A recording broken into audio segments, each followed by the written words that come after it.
Assalamualaikum warahmatullahi wabarakatuh. Di sini saya akan mempresentasikan tugas dari Bapak Hendra. Sebelumnya izin memperkenalkan diri, saya Tias Duningrum dengan NIM 2023161017. Prodi Pendidikan Seni Pertunjukan kelas 1A. Mata kuliah Pendidikan Kewarganegaraan dengan dosen pembimbing Bapak Hendra Wijaya, Sarjana Agama Magister Pendidikan Islam. Di sini saya akan menjelaskan tentang ketahanan nasional dengan berbagai konsep, aspek, dan kondisi. Yang pertama yaitu ketahanan nasional. Ketahanan nasional adalah kemampuan suatu negara untuk melindungi kepentingan dan keamanannya dari ancaman dalam luar negeri, meliputi aspek militer, politik, ekonomi, sosial, dan budaya. Yang kedua yaitu konsep-konsep ketahanan nasional. Beberapa konsep dalam ketahanan nasional meliputi 1. Ketahanan militer, kesiapan dan kekuatan militer untuk melindungi wilayah dan keamanan negara. Yang kedua, ketahanan ekonomi, stabilitas ekonomi, kedaulatan pangan, dan kemandirian ekonomi.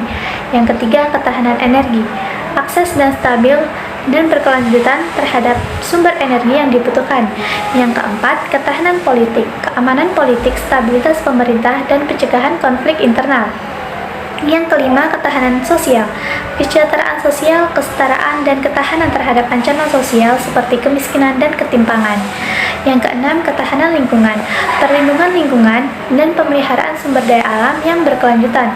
Yang terakhir ada ketahanan teknologi, keamanan siber, inovasi teknologi, dan perlindungan terhadap ancaman teknologi. Yang kedua yaitu aspek-aspek ketahanan nasional. Pengaruh aspek ketahanan nasional terhadap kehidupan berbangsa dan bernegara. 1. Pengaruh aspek ideologi. Ideologi merupakan kumpulan gagasan dan keyakinan yang menyangkut berbagai bidang seperti politik, sosial, budaya, dan agama. 2. Pengaruh aspek politik. Politik berkaitan dengan upaya memperoleh kekuasaan dan dukungan masyarakat. Yang ketiga, pengaruh aspek ekonomi. Wujud ketahanan ekonomi tercermin dari stabilitas, kemandirian, dan kemakmuran ekonomi nasional. Yang keempat ada pengaruh aspek sosial budaya.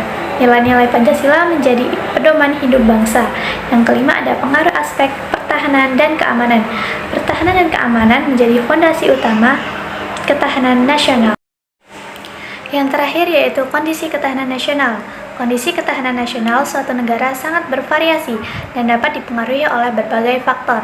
Ini bisa mencakup stabilitas politik, situasi ekonomi, kekuatan militer, kesejahteraan sosial, serta kemampuan untuk menghadapi ancaman dari dalam dan luar negeri. Kondisi ini sangat dinamis, terus berubah seiring perubahan dalam lingkungan geopolitik dan perkembangan internal suatu negara. Sekian presentasi dari saya mengucapkan banyak terima kasih kepada Bapak Hendra atas tugas yang telah diberikan. Kurang dan lebihnya saya minta maaf. Semoga kita semua dapat memahami lebih dalam tentang ketahanan nasional. Saya akhiri. Wassalamualaikum warahmatullahi wabarakatuh.